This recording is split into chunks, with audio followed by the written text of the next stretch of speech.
Though seen as its main innovator, Tricky hated being called trip-hop. Formerly of Bristol sound progenitors Massive Attack, he, with his medicated rasp and the cool indifference of partner Martina Topley Bird, shifted what British hip-hop could sound like. Dark, claustrophobic, paranoid, and set upon a foundation of soul, down-tempo hip-hop, and dub reggae. These experiments with genre, as well as gender, sparked comparisons to, and later kudos from, David Bowie. But after an essential, pivotal debut spawned from a history of trauma, addiction, and a deep well of melancholy, his sound was snatched from him and made safe for radio. This is New British Canon, and this is the story of Maxine Quay.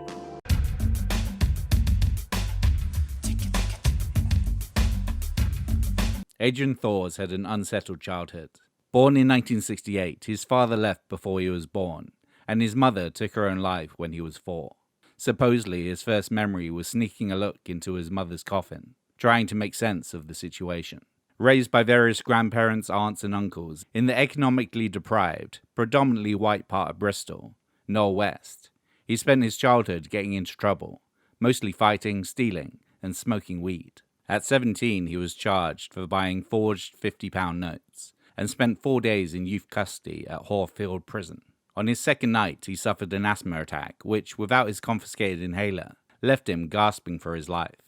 Attempts to contact a guard were ignored until the early morning, leaving him nearly dead. This experience scared him enough that he never wanted to return. His salvation was music, which he had seen as a potential out since first seeing the specials on Top of the Pops.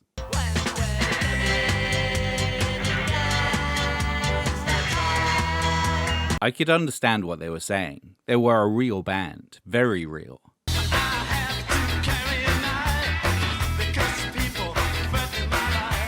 I could imagine most of the things that they wrote about, boys like Neville actually experienced.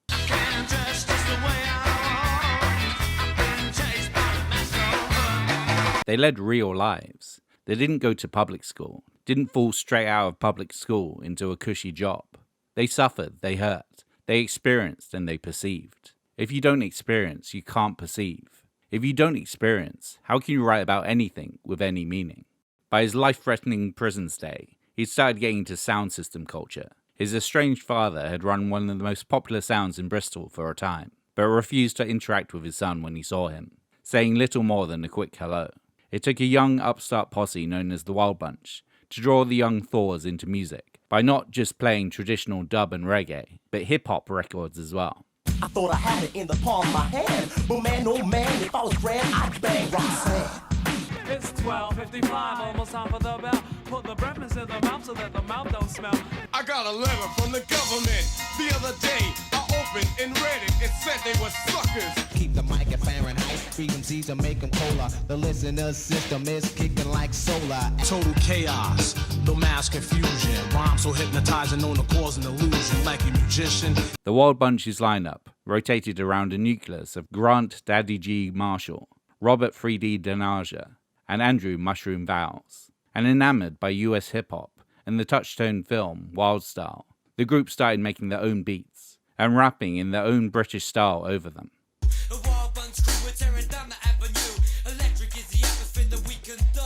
And Thors wanted in and entered their orbit through his childhood friend and founding Wild Bunch member, DJ Milo Johnson. Part of what hip-hop was about was this. A rapper is someone who don't know how to sing, getting on the mic. I can't sing, but I can rap. Kind of like the specials, hip-hop was a voice for people that didn't have a voice. Rap gave ghetto kids a voice, and it's easier to get over the first hurdle if you're in a group. It's not just me on the mic, it's D as well, and there's others coming in and out. I was a shy kid, and you can hide almost, because it ain't all about you. Due to his shyness, his raps were quieter than most. His weren't the proclamations of Chuck D or Rakim. He slurred and stumbled, giving off his own introspective quality. It was around this time Thors acquired his AKA. Due to sporadic trips around the country to see family, he was never around when he was needed. And when he was in Bristol, it was almost always late. So he became known as Tricky Kid. Later just Tricky. And due to this elusive nature, Tricky doesn't appear on either of the 2 singles that comprised the Wild Bunch's recorded output. When the Wild Bunch disbanded in 1989, Marshall, Del Naja, and Vowels formed Massive Attack, the idea being dance music for the head rather than the feet. On their debut album Blue Lines from 1991, Tricky was present for 3 tracks, including lead single Daydreaming, the skeleton of which he'd composed with a borrowed Akai S1000 sampler and a Wally Badero beat.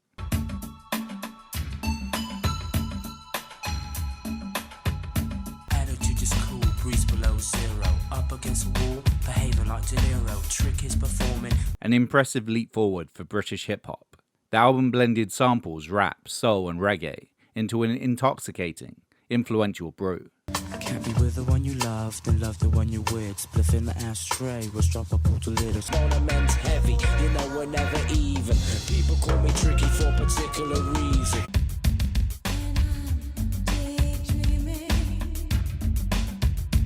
Uncontrollable press gushing followed, especially due to its second single and UK number 13 hit, the Shara Nelson-fronted Unfinished Sympathy,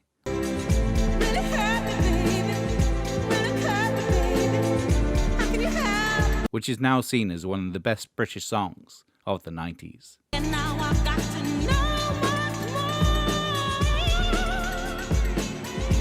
But despite this early success, Tricky tired of having to be in certain places at certain times, as well as tired of those around him. In his book, Hell is Round the Corner, he recounts a story about travelling back from London after mixing the album. He wanted to get sausage and chips at the services, and none of his bandmates would lend him the required £2.50 to save him going hungry. This was the moment where he realised these weren't his friends, this was business, and that sooner or later he would have to leave Massive Attack. He would continue to be part of the group, in theory, for the next few years, featuring on 2 tracks on their 1994 follow-up, Protection. To wanna be on top of your list. Monopoly and properly kissed. Hell is round the corner where I shelter. There's and schisms. The living on the scale. But spiritually, he was already making moves towards a solo career.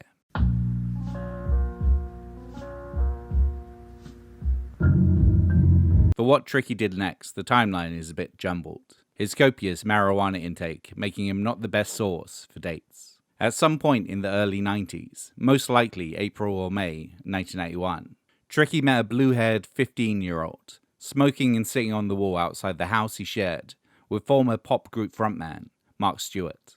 Martina Topley-Bird had a vastly different upbringing from Tricky. 7 years his junior, middle class, stable home life, sung jazz, and currently taking a smoke break from her education at posh Bristol boarding school, Clifton College. After her first interaction with him, she thought, who is this dirty geezer chatting up a schoolgirl? But he left an impression. He represented a life in opposition to hers. At the time, I was finding all that really stifling at the school. It was just so boring, such a cliche. So we met that day, and I went around his house a couple of weeks later. Tricky was out, but Mark Stewart was there. He'd known Tricky since he was about 15. So I was banging the door, pissed out of my head on Mary Down. I climbed in through a window, and we must have spoken about the band I was in, because next time, Tricky was like, "Oh, you're a singer." Around this time, Stewart convinced Tricky to get some money off Massive Attack's management, so he could record some solo stuff. After using half the received amount on alcohol, Tricky spent a day in the studio and came out with Aftermath.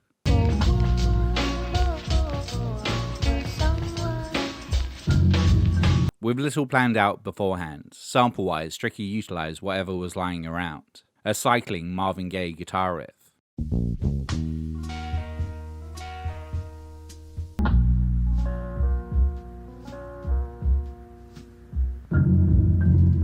A slowed and distorted LL Cool J beat.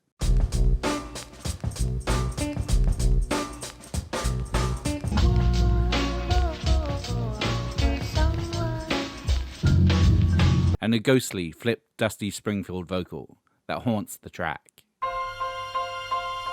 How can I be sure she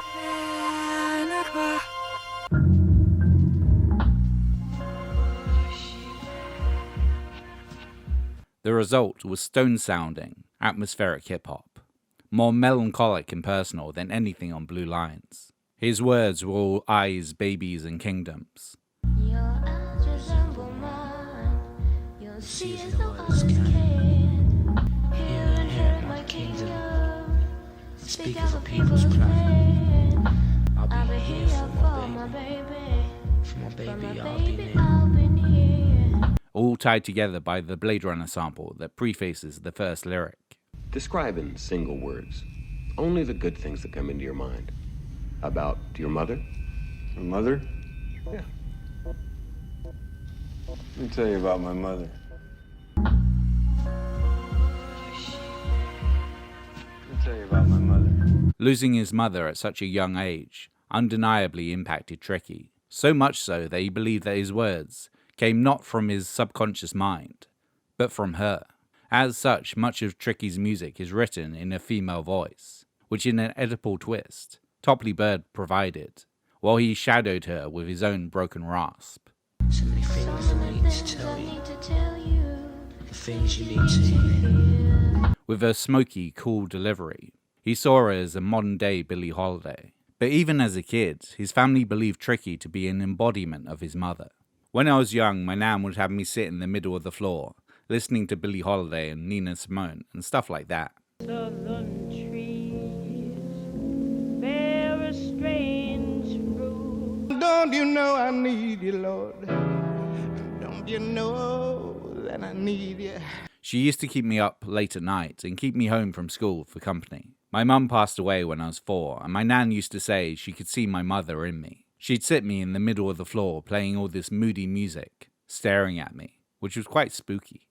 After the session, Tricky took the track to Massive Attack for inclusion on the current album they were working on. Some sources claim Blue Lines, which would mean the meeting with Topley Bird was a year earlier, or more likely Protection. Either way, Del Naja dismissed the track. Still, Tricky kept a cassette and played it to friends and family, and they impressed on him that he should release it himself. No matter the timeline, it took him years to do this, self-financing a 500-copy white label, pressed not from the master tape, but his own ragged cassette, in September 1983. The reasons for the delay were so very human. Laziness, confusion, not having the bottle to do it. It's much easier to be in a band, Massive Attack, because then you got 3 other people to hide behind. I was just scared. I'm a talker. I love talking. But when it comes to doing it, I'm not very good. But people heard it, buzz started, and soon Tricky was signed to Island offshoot 4th and B-Way for a more official release of Aftermath in January 1984, which managed to enter the UK Top 75. So this is the aftermath. Then set up with producer Howie B, later of Björk's Post fame. Tricky put out another single, Ponderosa, in April.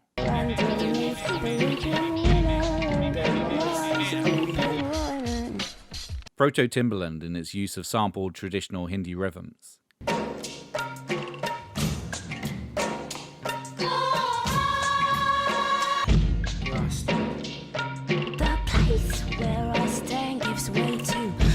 The lyrics delve into Tricky's maximalist attitude to weed and alcohol. I drink till I'm drunk, and I smoke till I'm senseless. During his employment gap, he'd been inhabiting the club Wednesday through Sunday in a failed attempt to diffuse his increasing depression and paranoia. To the cage, through the bars, you see scars, results of my rage. If you take too much spliff, it adds to the pressure instead of lifting it. You know how Rastas talk about everything being dread? Well, now I know what they mean. Too much spliff makes you see how dread things are. There's money and death in the air. Walk down the street and you can smell it. We're that close to it all the time and people don't see it. What I'm talking about, I suppose, is the evil that's in the air. I stand firm for our soil. Ponderosa didn't hit the UK Top 75, but still secured Tricky a deal with Island, former British distributor of reggae, now home to U2. While it confused him at the time, they saw him as a continuation of Bob Marley's legacy, and so got him in the studio to record his debut. Its title, Maxinquay, had been in his head for quite a while, with him initially wanting to use it as the name of his musical pairing with Topley Bird, before Island convinced him to capitalize on the name recognition he had as Tricky. In some interviews he claimed it to be a nonsense word, or an alternate black utopia like Zion, but the reality was much closer to home. It was his mother's name, Maxine Quay, with the E shuffled out of place. With Aftermath and Ponderosa already in the bag, Tricky filled in the blanks with a bleak, densely packed sound, industrial but human.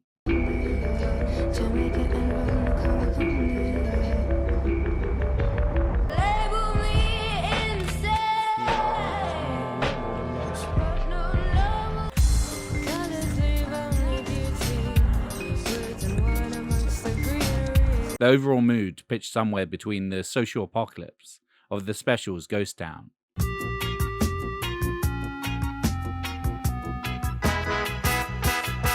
and the mournful starkness of Billie Holiday's Strange Fruit. Strange fruit hanging from the poplar tree. Opener Overcome gasps into life through a loop from Shakespeare Sisters' Moonchild.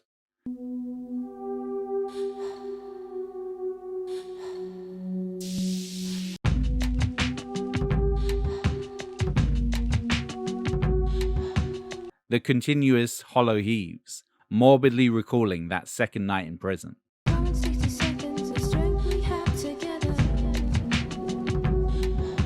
By the album's second half, Suffocated Love is grimly flipping traditional relationship roles. She says she's mine, I know she lies.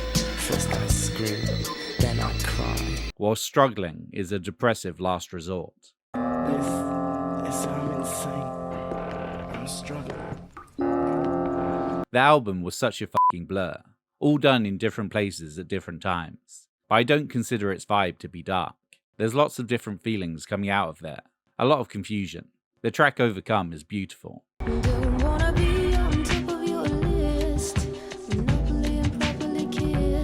Ponderosa makes me happy in a silly way. I drown myself in sorrow until I wake up tomorrow. And Struggling, I think it's kind of genius, to tell you the truth. It's a very disturbing track and not to be listened to on acid.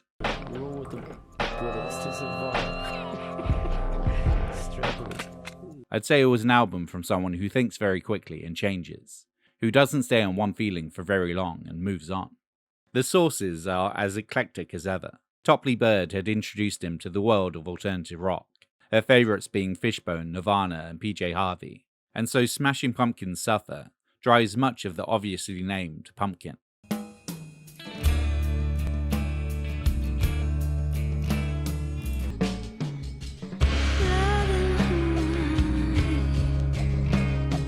Elsewhere on the album float elements of the Chantels, KRS-One, and Bollywood producer A.R. Rahman, often skewed beyond recognition. I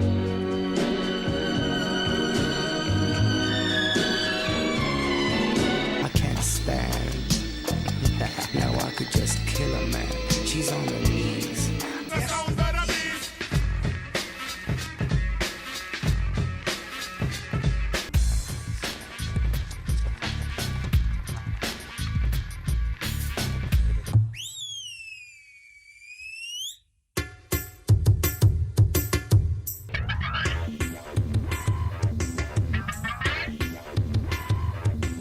However, the Britpop baiting Brand New Your Retro was brazenly powered by the bass line of Michael Jackson's Bad.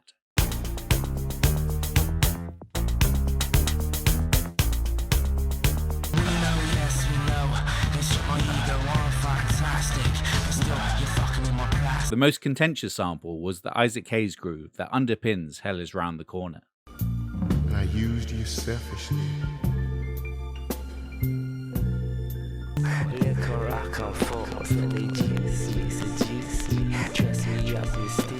The other main Bristol-based down-tempo hip-hop act after Massive Attack was Portishead, who had released Glory Box in August 1984, also using Ike's rap too.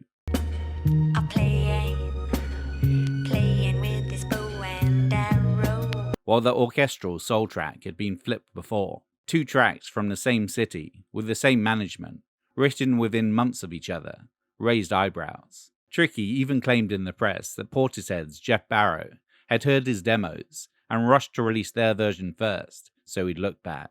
Whereas Glory Box evokes fractured romance and womanhood through Beth Gibbons' wounded delivery, Hayes lending it the feel of a Lost Torch song. Give me a reason to love you. Tricky on Hell Is Round the Corner gazes unblinkingly into narcotic oblivion. Confused by different memories, details of Asian remedies, conversations. The sample is increasingly obscured by aggressive crackle. I'm a good neighbor, I trust, so judge me from my label, about the bush. The listener unable to make out if it's due to a particularly crunchy Source LP, or literally the flames of Hades. As I grow, and as I grow collective, before the move. The latter illusion aided by ominous, wordless, time-warped wails and gasps.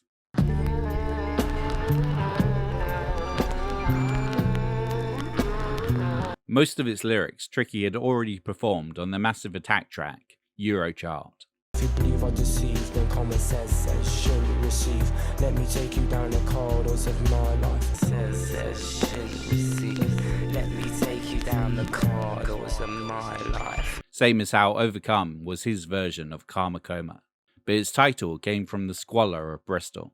A song like Hell Is Round the Corner came about because I was living by the front line in St. Paul's. I had no money, so I was staying in someone's basement there for a short time. One day I was sat around talking with a mate about hell for some reason, and he goes, Hell is round the corner, mate. Literally, the next street was where everyone was selling drugs on the ghetto front line. Hell is round the corner where I shelter. Isms is a schism. Not only is Topley Bird voicing Tricky and potentially his mother's words in a nonchalant croon, on Black Steel she spews forth the exclamations of Public Enemy's Chuck D. I got a letter from the government the other day. I opened and read it. It said they were suckers. Got a letter from the government the other day. Opened it and read it. It said they were suckers. Backed by techno group FTV on guitar and drums, it replaces the original Bomb Squad production with a rap punk battering. They wanted me for their army or whatever. Picture me giving a damn. I said never. They wanted me for the army or whatever. Picture me giving a damn. I said never. Their version whittled down to a single repeating, escalating verse, after Tricky was too lazy to write down the rest of the lyrics for the unfamiliar Topley Bird. They wanted me for the army or whatever. Picture me giving a damn. I said never. With an array of studios, Tricky sampling and distorting tracks with little attention to source, pitch and tempo, and copious amounts of marijuana, the sessions for Maxinquaye were disjointed and chaotic. Topley Bird's vocals were often first takes, each song's melody line generated by pure instinct, often sung over the top of Tricky's guide vocal. Most of the technical know-how was supplied by producer Mark Saunders, who'd come to Tricky's attention through his engineering work on The Cure's Wish and Mixed Up, though his ideas to smooth the edges of Tricky's compositions and make them more technically correct faced resistance. He thought differently to anybody I've ever known. When I was asked to match together bits of two songs that were in totally different keys and 30 BPM apart, it didn't occur to me that by detuning one to slow it down, both might then gel musically at that point. I always think of it like going into a scrapyard and building a car out of all the bits you can find. You could probably build a car that would work, and although it might be the ugliest you've ever seen, it would have loads of character.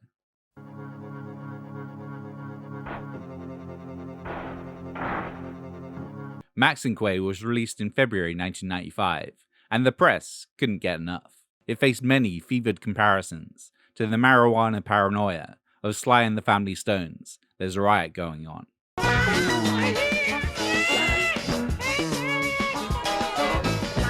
Many more words were spilled on his use of gender, helped along by the Overcome single cover, featuring himself and Topley Bird, dressed like a bride and groom respectively.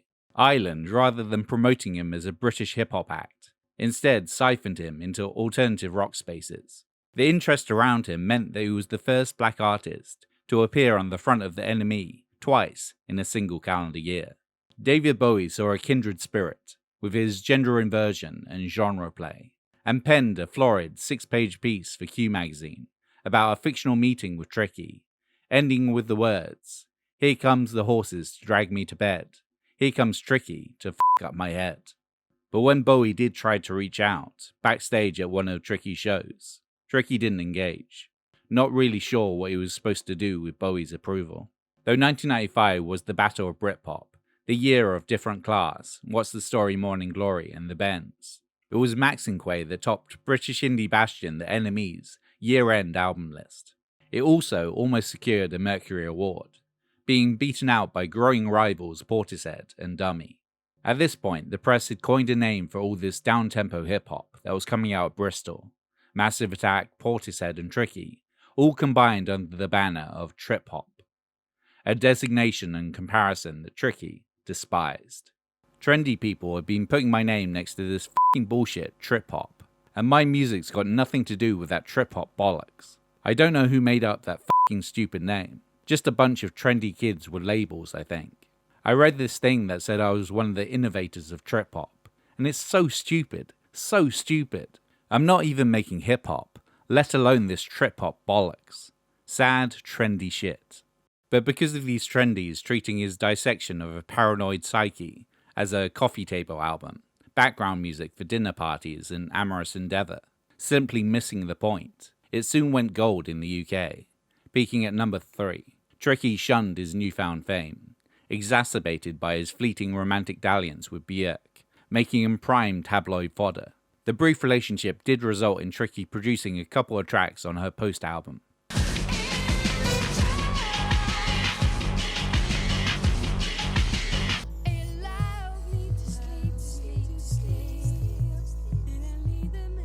When he started playing live, he often performed with his back to the audience, while his stage lighting was minimal. I was less nervous going to prison than getting on that stage, because playing live was never part of my plan.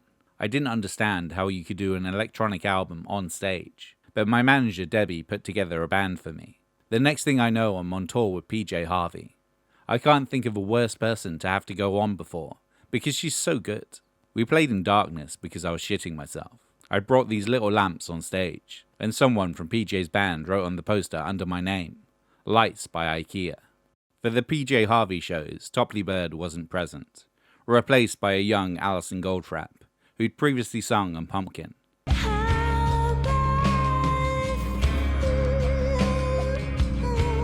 At the time, the excuse given had been urgent family matters, which was correct. She gave birth to hers and Tricky's daughter, Maisie Mina, in March 1985, a month after Maxinquaye was released. But by then they were no longer romantically tied. By his second US run of shows in late 1985, she was back, but reported in his second NME cover story shone a light on their strained relationship. Topley Bird at one point noting, "He has certainly retained a lot of childlike qualities."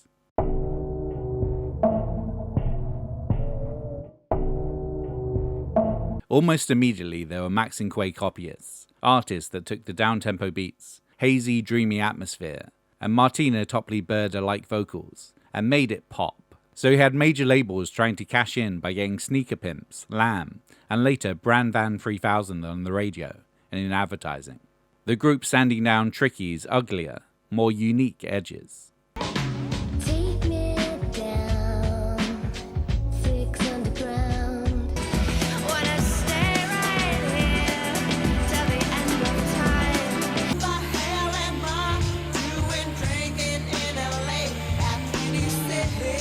Not only that, but Tricky felt cheated that he would hear Glory Box on the radio, but never his Hell Is Round the Corner. I remember talking to my first A&R guy, Julian Palmer from Island Records, and I said to him, how come all this music sounds like my music, and it's getting on Radio 1, and I'm not on Radio 1? And he said, because you're black, Tricky. That shocked me. I knew about racism, but for me, it was someone calling you a name from out of a car when you're walking. That was the racism I suffered. You know, kids calling each other names. He taught me that there was a next level. You've got people making your music, but they get on Radio 1 because they're white, and you can't because you're black. It was mind-numbing. So he kicked back. If they weren't going to play his music on the radio, why bother making something even vaguely radio-friendly? February 1996's Nearly God, its title a comment on his overzealous reviews, expanded on Maxinquaye at his noisiest, most industrial, and songless. Well, if the honeys think I'm stuck up, I tell them shut the fuck up. As Island didn't want Tricky to release more than one album in a single year, he was originally going to release it on his own Durban Poison label, but Island rethought and released it not as Tricky, but eponymously as Nearly God.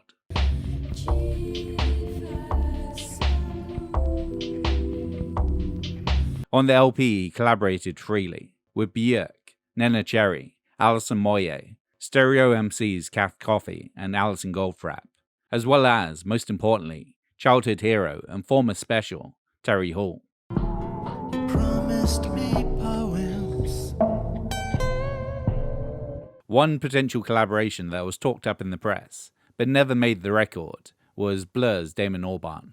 Part of the reason behind the omission was differences in ways of working. Albarn's preference for retakes and perfectionism, against Tricky's sporadic bursts of inspiration. But really, it just came down to Tricky not liking his vibe. We were walking through Leeds and it was just f***ed. And I said, look, these kids ain't got f*** all.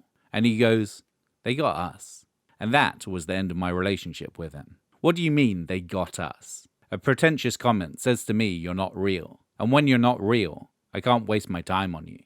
While making the record, Tricky had another near-fatal asthma attack, Terry Hall having to reckon with national speed limits to get him to the hospital on time. As he kept making records, November 1996's Pre-Millennium Tension and 1998's Angels with Dirty Faces, his last with Topley Bird, he was constantly enshrouded with marijuana thug, becoming increasingly insular, paranoid about everything, and his asthma worsened.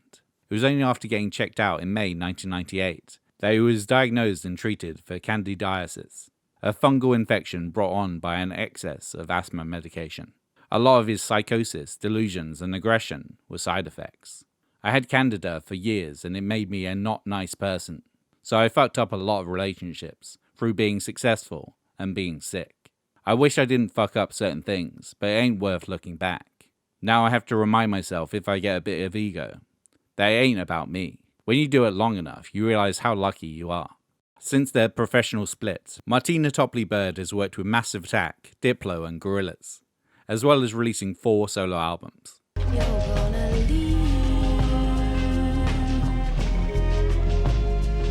Since his debut, Tricky has released 16 albums in various guises, often finding someone else to be his female voice piece, whether that's PJ Harvey, Cyndi Lauper, or more recently Polish mononymic singer Marta. Those men will break your bones.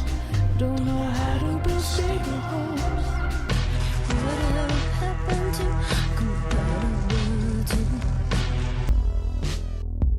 and it hurts to feel. Consciously, none of these albums have repeated the exact alchemy of Maxinquaye, a record taken from him due to its popularity by the various facsimiles that appeared in its wake. I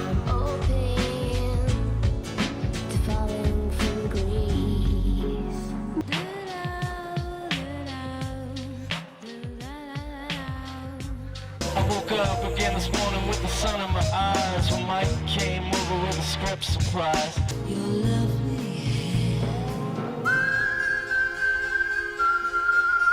Tomorrow comes today. When I'm weak, I draw strength from you. More modern examples of Maxinquaye's influence are the introspective hip-hop that sprung from Kanye West's 808s and Heartbreak. Don't say you will. One day you will. I'm just saying you could do better.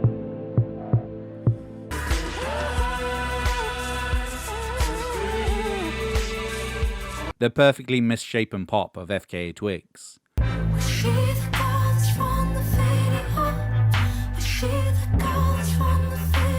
The harsh soundscapes and whispers of When We Fall Asleep, Where Do We Go era Billie Eilish. Honestly, I thought that I would be dead by now. Calling security, keeping my head up. And perhaps even the trip-hop to beats and stoned indifference of Lana Del Rey. Don't make me sad, don't make me cry. And that's as well as being a very visible, obviously British accented, black voice for future garage and grime artists to aspire to. Tricky always stood out, an outsider even within the Bristol scene that he helped create, but still cool enough to score a cameo in Luc Besson's The Fifth Element. Dallas. Corbin Dallas. That's me. Listen, I only have one Corbin Dallas on my list, and he's already checked in, okay?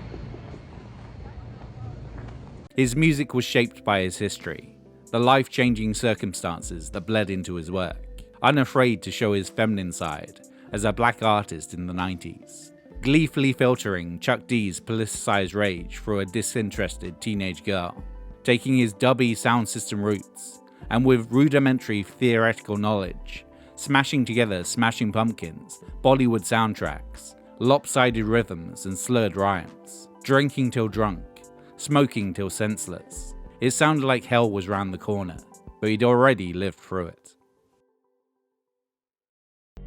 Thanks for watching. Would you have hung out with Bowie? Comment down below. If you like this video, like, subscribe, and why don't you also share it with a couple of people? It really does help. As always, I'd like to shout out this month's new top tier supporters over on Patreon: Janelle Freeland, Lonnie Ortega, and a very special thanks to Eric Brogerman. And thanks to everyone else that supports me. And I'll see you in a few weeks' time to take a ride. All aboard.